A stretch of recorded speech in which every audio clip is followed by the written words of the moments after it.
Ever wondered why your wildlife trips never go as planned, even though you swear you packed everything? Today, we're exposing the silent packing mistakes that sabotage your adventure before you even leave home. Asterisk. There's something magical about wildlife outings, the quiet, the anticipation, the raw unpredictability of nature, but nothing kills that magic faster than discovering mid-trail or mid-shoot that a crucial piece of gear is missing, damaged, dead, or impossible to reach when you need it most. And the worst part, most of these problems don't happen out there. They happen at home, when you pack. If you've ever missed a perfect shot because your battery died, or struggled with fogging lenses, or found that one essential item buried so deep in your backpack it might as well be in another country, then you already know exactly what I'm talking about. The truth is simple. Great wildlife outings start with great packing habits, and bad outings, well, they usually start with 6 avoidable, but extremely common, packing errors. In today's video, we're breaking down the 6 gear packing mistakes that quietly ruin your wildlife adventures, and how to fix them so you can step onto the trail fully prepared, fully confident, and fully capable of capturing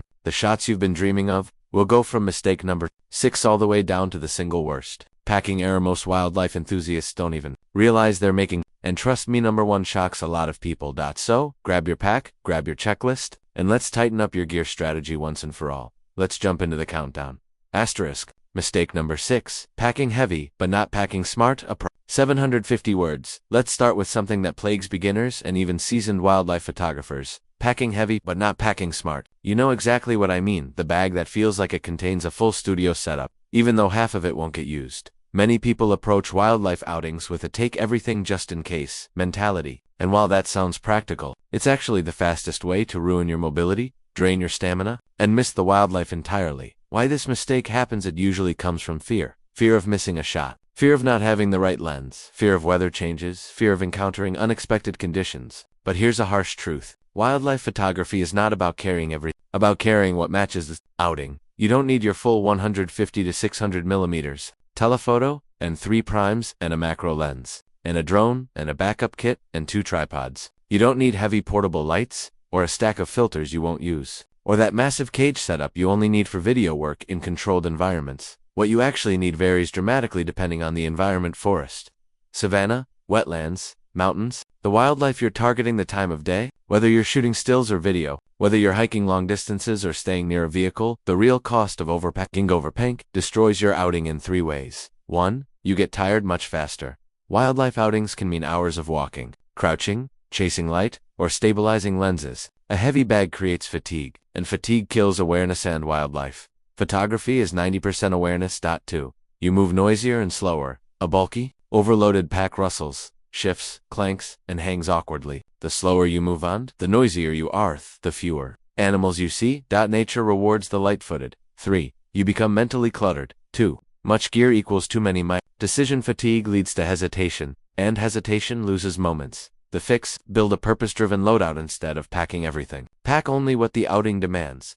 Ask yourself, what are the primary species I hope to capture today? What distance will I realistically be shooting from? What conditions am I expecting based on weather and terrain? What gear will I actually use 80% of the time? Pack for the 80%. Everything else, leave it at home. Quick practical tip: create 3 preset loadouts. Lightweight tracking setup, 1 body, 1 telephoto. Minimal accessories, general wildlife setup, a mid-range kit for unpredictable outings, specialty setup for macros, or long-range birding label each. Loadout in a packing app or checklist, so you can grab the right one instantly. Once you start packing smart instead of packing heavy, you'll notice you stay out longer, you see more animals, you take better photos, you simply enjoy the outing more. Your back will thank you, your stamina will thank you, and your wildlife photos will definitely thank you. Mistake number 5. Not protecting gear against moisture and dust.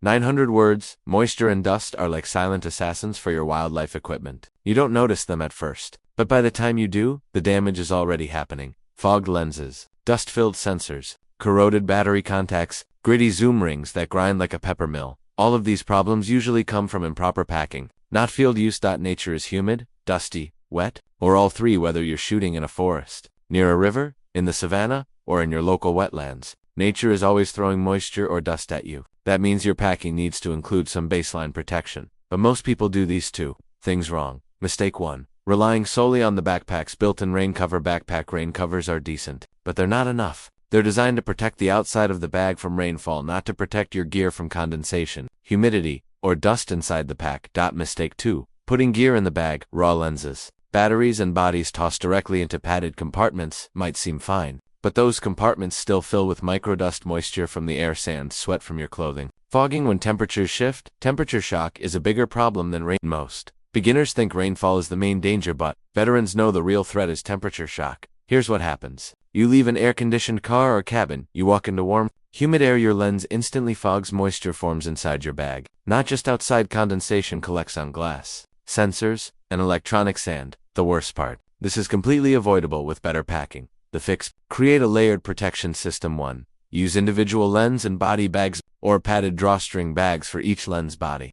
Keep dust from settling in the backpack's compartments. 2. Always pack silica gel packs. These cost almost nothing and extend the life of your gear significantly. Place one large pack in the main compartment, small packs inside lens pouches, one inside your battery pouch. Swap them out every few months. 3. Protect against fogging with anti-wraps when moving from cold to warm environments. Wrap your camera in a microfiber cloth before leaving the vehicle. This slows temperature transition and prevents fogging entirely. For use: dry bags for high humidity or wet environments, sunnywear near rivers, beaches, rainforests, or snow. Put your camera body and lenses inside small dry bags inside your main backpack. This double-layer protection is lightweight, cheap, and incredibly effective. 5. Don't forget the battery and electronics compartment. Moisture corrodes metal. Corroded contacts lead to slow battery drain, failed power reps, dead camera bodies. Pack batteries in a sealed pouch with 2 silica gel packets. Minimum. The difference this makes in the field when you pack with moisture and dust protection in mind. Your lenses stay clear, your camera stays functional, your zoom rings and focus rings stay smooth, your sensor stays cleaner, your footage stays sharp, and haze frunges is important. You spend way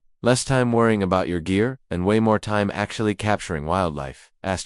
Mistake number 4. Failing to organize gear for quick access. The best packed bag is useless if you can't reach what you need when you need it. Wildlife doesn't wait for you to dig through a jumble of lenses, filters, and cables. Why this happens: most people just toss everything into the pack in padded compartments or slip items into side pockets. It feels organized, but in reality, lenses are buried under jackets and snacks, tripods are awkwardly wedged on top, filters are floating in pouches you'll never open. Quickly, when you finally spot that elusive bird, deer, or fox, your well-packed bag suddenly turns into a chaotic mess. The real cost: missed shots, wasted energy, frustration, and even safety risks if you fumble while near uneven terrain. The fix: think like a field operator. Gear should be packed based on priority and sequence of use. Top priority items go on top or in easily accessible compartments. Camera body, primary lens, binoculars. Secondary items like filters, lens hoods, or extra memory cards go in mid-level pockets. Rarely used items: tripods, extra clothing can, live at the bottom.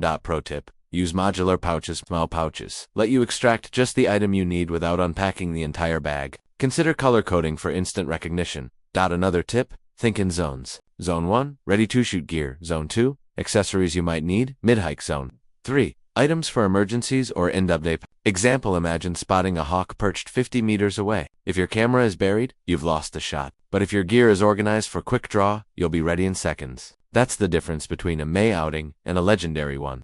Mistake number 3. Overlooking battery and power management. Wildlife outings often last hours, sometimes from sunrise to sunset. Yet, one of the most common mistakes, especially for photographers, is assuming your batteries will last. Why this happens? People rely on the fully charged indicator without extra backups.